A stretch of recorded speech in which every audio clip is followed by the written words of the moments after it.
The ABC Catalyst program aired a segment on the Yowie in June 2002. The location was Hazelbrook, and then home of a Yowie dubbed Fatfoot. Fatfoot was an unusual Yowie. Why? Because he had an interest in humans and he liked to pit his skills against ours in the way of games. If I had the equipment I have today back then, the mind boggles of how easily obtainable the footage would have been. He was the Yowie who originally taught me of their knowledge about how blind humans are at night, and boy did he work it. But we'll get back to Fatfoot another time. In this video we see a friend of mine who sadly passed away in 2018, aged 90. Anthropologist Dr. HELMUT LOOFS-WISSOWA from the ANU. One of the few Australian academics who dared to step out of the box, declaring his belief and plausibility of the Yowie. In fact, he took it a few steps further. He focused much of his time and research on the orang pendek of Indonesia, a 5-foot hominid that had been reported by locals for hundreds of years. I remember during a late night phone conversation with HELMUT, I asked his opinion of how and why the Yowie could smell as reported. He replied, "Because the Yowie has hair on the bottom. When it defecates, the feces get caught in the hair and he does not clean himself properly." Interesting theory. He could pull skeptics apart like peeling a banana. Anthropologist, author and colleague of HELMUT's Dr. Alan Thorne from the ANU, sadly also passed away in 2012 aged 73, is in this program with supporting comments. Now he states, "It's those who go outside the envelope who produce the goods." How true, sir, how true.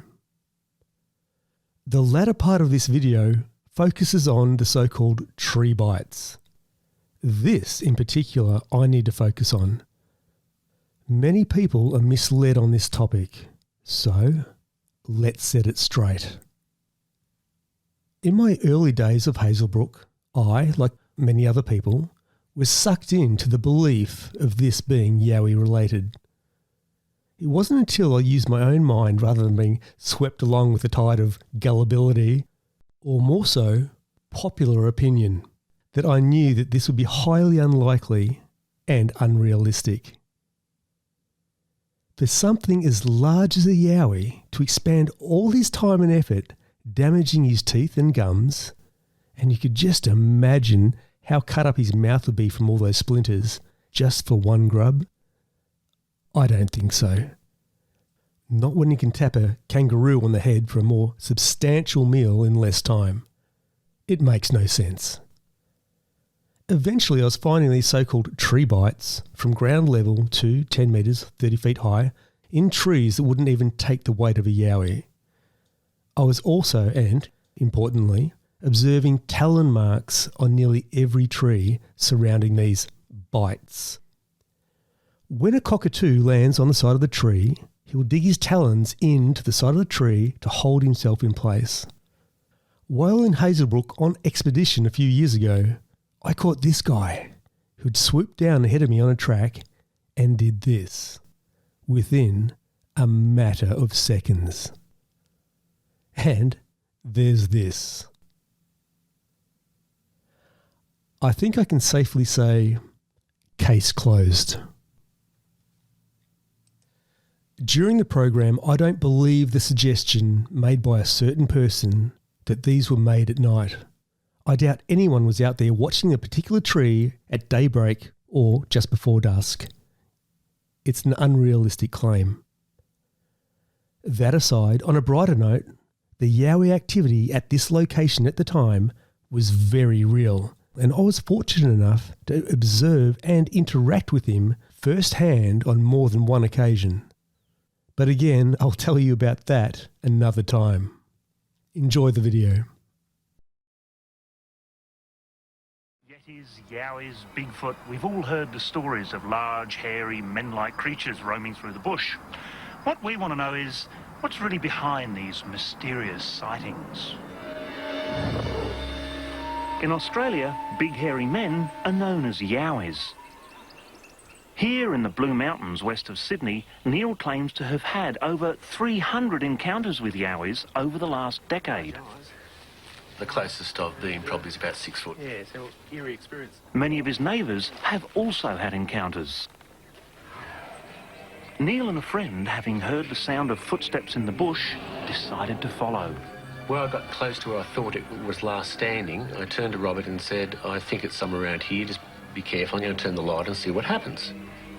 And without knowing it, the thing had been so close to me, and it stood up directly in front of me, slightly to the side, leant towards me and just roared in my face. The only thing I really remember was the basic outline, its height, the red eyes, because it had the torch shining at it, or above its head, and it was black skin.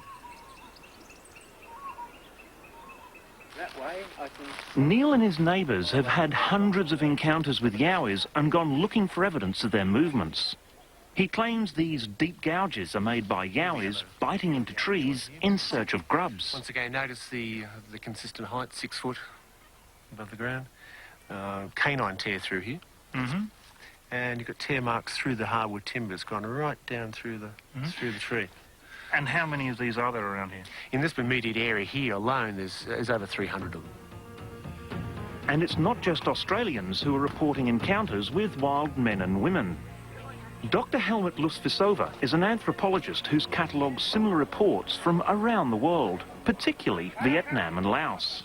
I came across this wild man phenomenon there, and I eventually found out that that was really a worldwide phenomenon.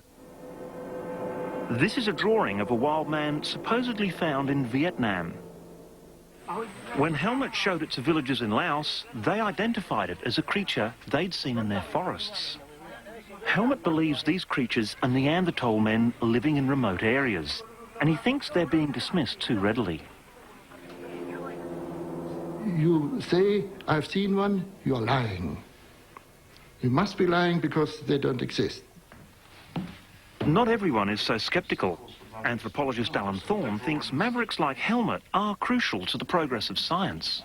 It's the person who's gone outside the envelope who produces the goods. I mean, lots of people do and fail, and as we look back in science, you know, there are these magical people that who at the time were mavericks, idiots, you know, way off the Looney Tunes. But the ones who find the goods and prove the theory are the ones we say, fantastic. But maverick or not, neither HELMUT, Neil or anybody else for that matter has come up with incontrovertible physical evidence that Yowies exist. Here's Neil's evidence, but does it constitute hard data? Well, this one here is an original footprint, very wide across the top here, very small heel, and a large toe and a group of lesser toes to the side. Yeah, I think. But he admits that the evidence he's collected so far is ambiguous. So why is there nothing more concrete? It's difficult for me to explain because I have a problem with that too. I honestly do. I find it disappointing that we don't find enough of it. What about the bite marks? Don't they constitute evidence? We took Richard Turner, a specialist in damage various animals do to trees, to have a look at the bite marks with Neil. What do you think about it? Yes, well, this to me is quite clearly a track from a bullseye borer that's been torn open by a yellow-tailed black cockatoo. I would find it rather difficult for a yellow-tailed cockatoo to get a firm hold onto this to bite through it without leaving some sort of damage on the trunk. Now that, because there's no damage on here, would suggest to me that whatever did this was ground-dwelling. There is damage. You can see tiny little bits of bark there and there. Tiny little bits of bark have been moved. And these critters, when they grab, have got claws that have to dig in to support a large bird. One problem for Neil with the black cockatoo theory is he's convinced that some of these marks were made at night.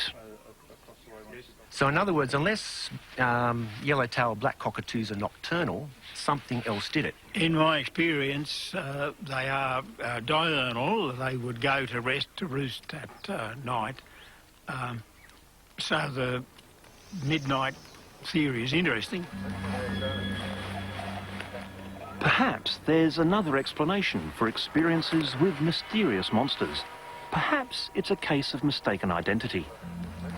Eyewitnesses in general are often very fallible. They're doing their best to tell us what they really saw, but we know that people's memories and their perceptions are quite fallible. Psychologists believe that when we get fleeting glimpses of something, our mind fills in the gaps.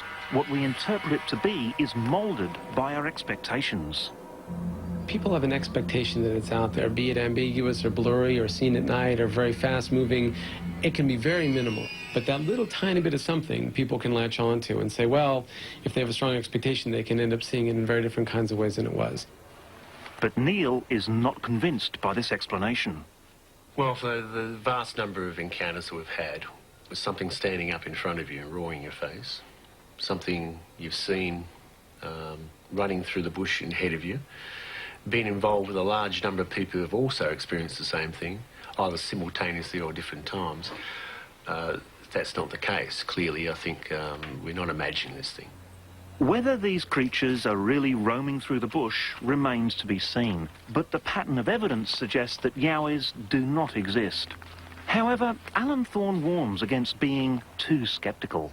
There in the totally searched out Blue Mountains west of Sydney, there suddenly pops up the Wallamai pine. I mean, it's a new family of trees. So it's a warning that we don't know everything, and maybe there are still quite a lot of surprises out there. So, and if those turn out to include hairy men, then so be it.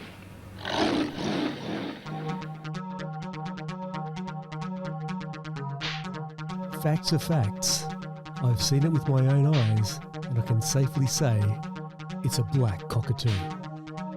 Thanks for watching.